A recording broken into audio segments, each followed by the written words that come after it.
remove the trouser from a giant. It's possible. Okay. Everything is possible. And I think the challenge is most times we easily discard people's opinion, people's concern, and they think they don't matter the political value they have. But we've forgotten that everybody have a sphere of influence. Now, I see this ADC coalition. I have not seen anything. The way I see it as a means that can change the political trajectory of this nation as we approach 2027. You see, there was a question to Dr. Fakmonda the other time that don't you think the present National Assembly can play politics with this submission the Patriot is going to make? I tell you, both party, both ADC and the present National Assembly can play politics with this. For instance, the ADC can even come and say, hey, vote for us. That thing the Patriots said, that thing they do, we are going to implement it. And if the citizen like, they move into that.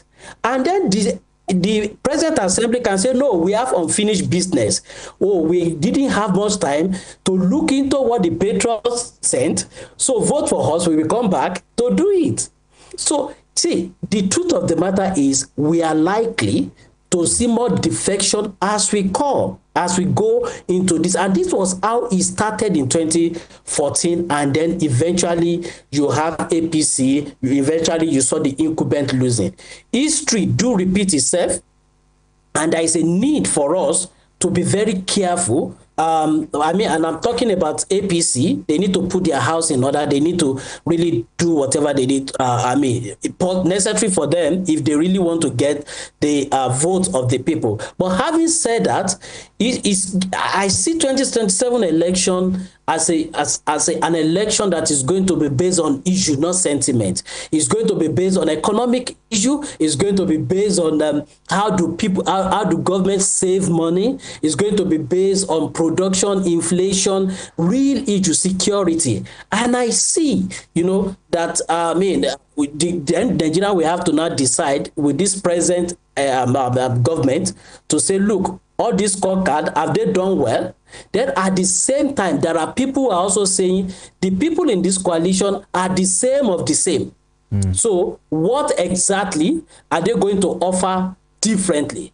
But at the end of the day, see, for somebody who have worked on election for years, I have also noticed that the votes that make people, that make winner in an election are not the vote of the elite that can read and write and analyze policy. They are the vote of the uninformed voters who said their vote or who are just staunch supporter of a political party, and at the same time who are just some staunch supporter of individual and not the political party. So whether you like it or not, people like Amechi, people like Aregbesola, all of them have their people. So you cannot throw this ADC somewhere and say, no, they don't have a political way to pull a surprise. But I think it's going to be an interesting, and for some of us, I think, for me, I like this because it's going to provide competition as we move into 2027 election. Because if this is not happening, PDP is fragmented, Labour Party is fragmented, NMPP, Kwakwaso Party is even fragmented. So you now look at, where is the opposition? Don't forget, before this coalition, we've already been talking about, everybody is decamping to APC. We are likely going to have one party state. But this is providing a platform for serious competition. And it's good for democracy. I tell you, it is good for democracy. All right, Mr. Ido. Moving over to you now, Dr. Fakmonda. Looking at the ADC, the new coalition, a lot of people, a lot of political analysts and observers have been speaking concerning events that have been unfolding so far. For instance, Labour Party presidential candidate for 2023, Mr. Peter Obi, made a submission. He actually submitted a proposal saying that 4 years is enough for him to deliver his job and make sure he makes Nigeria great again. But some observers have been saying that why should someone like Peter Obi even think of settling for 4 years? It's nowhere in our constitution that the South should do 8 years and the North should do 8 years, because if you look at the case of Jonathan, when Jonathan was in office, he wasn't allowed to come back.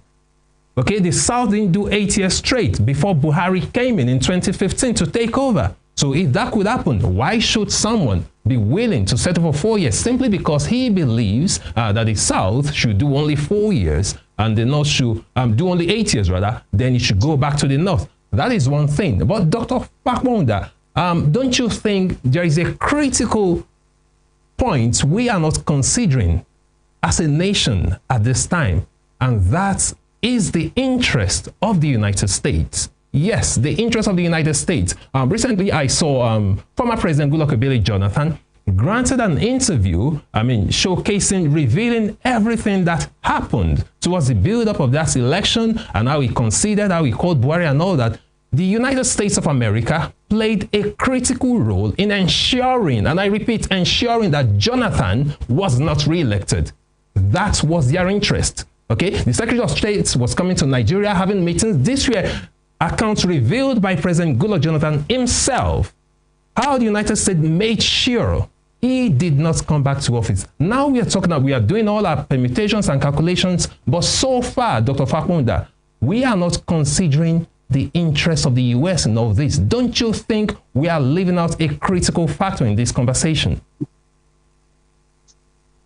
Well, you are correct. We are not living in isolation. The world is shaping. They want us to remain the way we are, so that we are just importing and we are getting indebted. But the fundamental point we are missing out is that Nigeria is now effectively divided into two, north-south. The Northerners, their soul, they have left APC.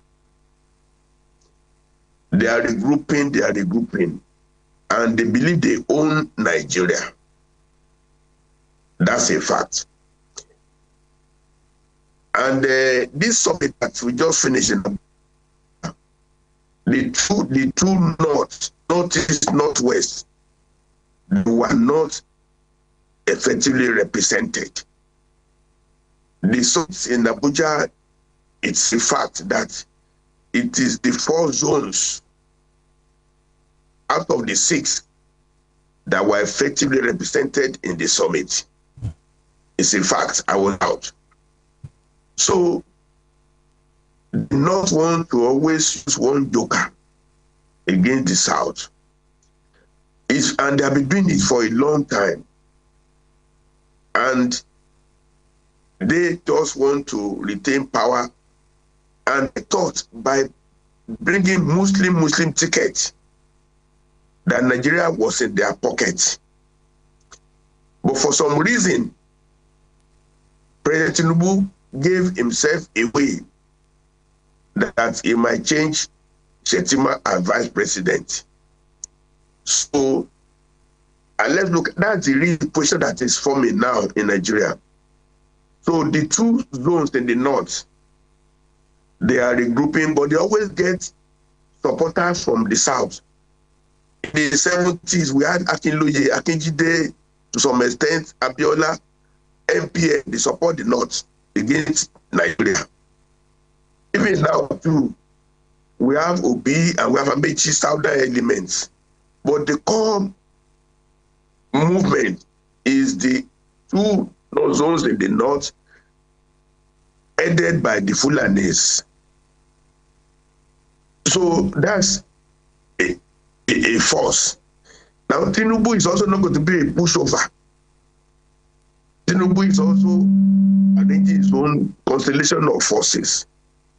This is the real issue.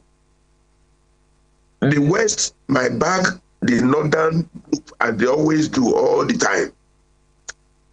But this fight is a fight for the soul of Nigeria. It's a fight for Nigerians to own the country. I hope we will see it in that dimension. This is a quadratic equation in mathematics, not simultaneous equation. There are many variables. But ADC, APC is now battle line drawn. And Tinubu is a very is not going to go down fighting. Yeah, Dr. Fakponda, sorry to cut in. I'm very concerned about the U.S. factor in this equation. You said it's not a simultaneous equation, it's a quadratic equation. How about the U.S. factor? That's my point. Are we totally free from the influence of the United States concerning our elections in Nigeria? We are not free. They want us to remain indebted under IMF. I mean, the way we are now, we don't make anything. They want us to just 200 million people that is just in a slave environment with the West. So the West will always support any government that will do no good to Nigerians. So the fight is fundamental for the soul of the country. It's not going to be a tea party at all.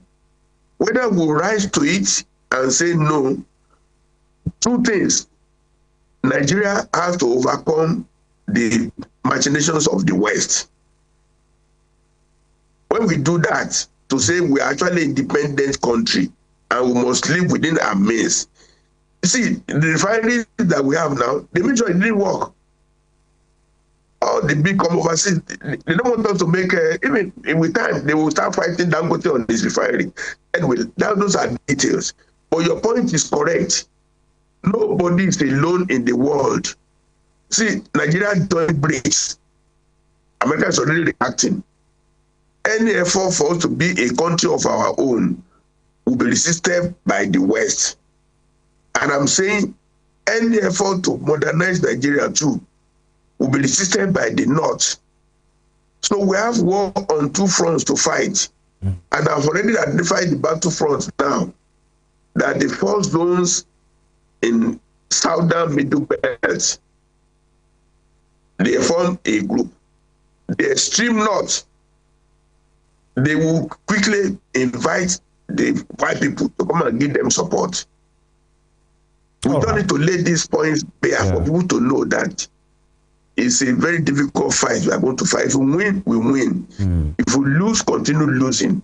That's just the truth of the matter. But we have to win. Yeah, possibly for those, the Northeast and the Northwest that you said were not adequately represented at the meeting, or that the instance of deliberately, it's not by maybe, they were invited. Are you sure? Maybe the publicity was really heavy there. No. And maybe there were invitations properly sent to critical stakeholders there, so that you just don't assume that they are not just part of it. They were invited. I can quote me. They were invited, and Baba Ahmed Hakim that came, the only notable person that came, said so that they not feel maybe they don't take it serious. That they will. The bottom line is that they just want to control, and if they don't have a control, look, the whole cultural change is about making Nigeria fully democratic, not one region holding veto power on the country. And they don't want that. They don't want that at all. All right. So they were invited. Yeah, all right. They were invited. Now, as a cost home, now, for the ADC, the question is, can they unrattle the APC? But then, looking at the caliber of people there, former governors, former ministers, former vice president, former SG here, former this and that, people that have held sway at some point in time.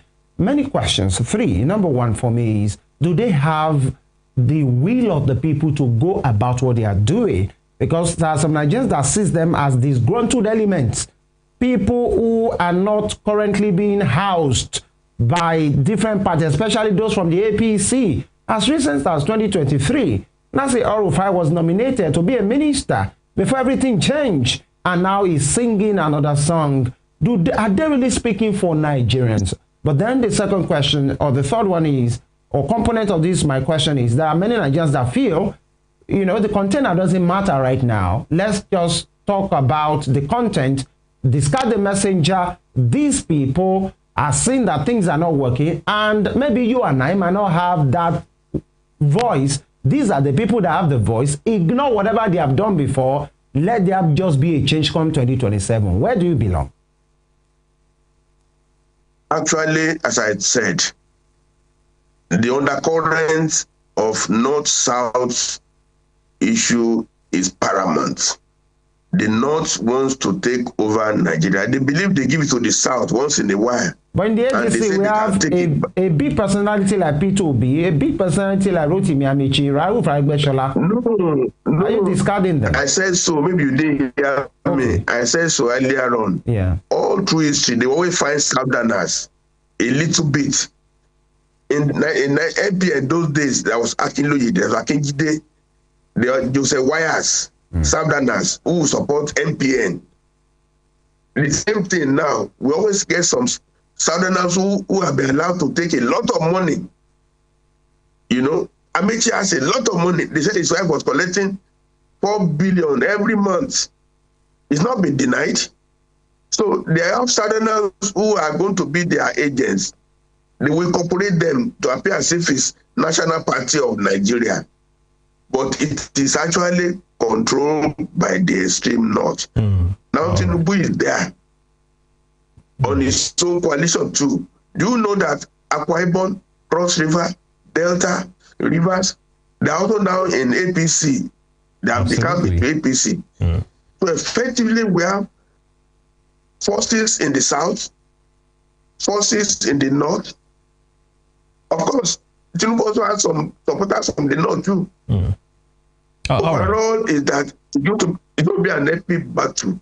But in the long run, we just pray that look, we are not doing, we can't do anything because they will buy the elections. All right, Dr. They will buy INEC. All right, we really have to go now. But just before we go, Mr. Ido, I'd really like you to address this since you've been involved in several elections. And the question is, Mr. Ido, do you really think that if the US, that factor, the US factor, if they're interested in having Tinubu again for a second term, do you think the ADC or any opposition can dislodge the APC in the next election? Oh, yeah. Unfortunately, the West is not interested in this Nigeria election. How are you so sure? How are you so sure, Mr. Ido? I'm so sure Donald Trump is not interested in your election. All right. I'm telling you, Donald Trump is not interested in democracy. If you are talking about Democrat, yes, fine. Do you even know in Nigeria, for those of us working in election, U.S. government through Donald Trump has taken all the money for democracy and governance out of the country. He stopped it. For instance, my own organization, like about 3 projects of a lot of money from the U.S. government was stopped. There are a lot of governance and election observation team from U.S. that has been stopped. A lot of them are in the labor market now looking for jobs. So Donald Trump is not interested in democracy. He's not interested in this, our election. Unfortunately, Donald Trump is interested in American force and what's economically, like Dr. Fakunda talked about. Donald Trump is interested in whoever is going to come there and is going to economically is going to do something that you are not going to join BRICS, whatever. That is what he's interested in. He's not interested in our election. That is number one. So, and again, in fact, I mean, I have colleagues now who are working on election observation in the U.S. For the first time, American government is not releasing money for them to go and observe election in Ecuador and the Philippines. So that is exactly what you are facing. Then to quickly let you understand, look, this coalition can actually, if you look at this coalition, can actually defeat, and this is my view, can defeat APC in this coming election. Look at it this way. In the last election, Tinubu had 8 million votes. 8 million votes. Atiku Abubakar has 7 million votes. 6.9. Peter Obi have. You said what? Atiku 6.9. Peter Obi 6.1. So put the two together. That is like about 30 million more than what President Tinubu had. So this time around, and because that was a fragmented opposition vote, this time around it looks like they are coming together. You understand? Both Atiku's vote and Obi's vote, all of them coming together, you are likely going to have 13 million voters against 8 million votes. First of all, look at it that way. However, don't also forget that some people will drop from the support they have been giving Tinubu. Thirdly, there are also people that will also drop from following the article. So there is this. Look, go and data. Look at data. Gentlemen, we are data. Totally. Number two, quickly thing I'm going to even mention totally is this. You need to also understand the trajectory of our election. Whether you like it or not, these northern people still have majority of the votes. And we need... Mr. Do, we must go. Possibly, you know, these are ongoing conversation. We will have it some other time. I want to thank you, Mr. Bukola Odo, the Executive Director at KDI, and of course, we must thank Dr. Akefakbunda. He is a political and national equity advocate. Thank you, gentlemen, for your time and your take today. Thank you so much. All right. Thank you. Thank you. Yeah, this is, you know, much we can take for this week. Absolutely. And I think, you know, we have done well. Quite an interesting conversation. Yeah, absolutely. Actually. Femi Ojo is my name. Big kudos to the production team and everyone that have been part of this program. We'll see you next week. Have a very great weekend, but please be responsible. Absolutely. And Emeka Daniel is my name, a.k.a. Dan Ziggy. Do have a wonderful weekend. Good morning.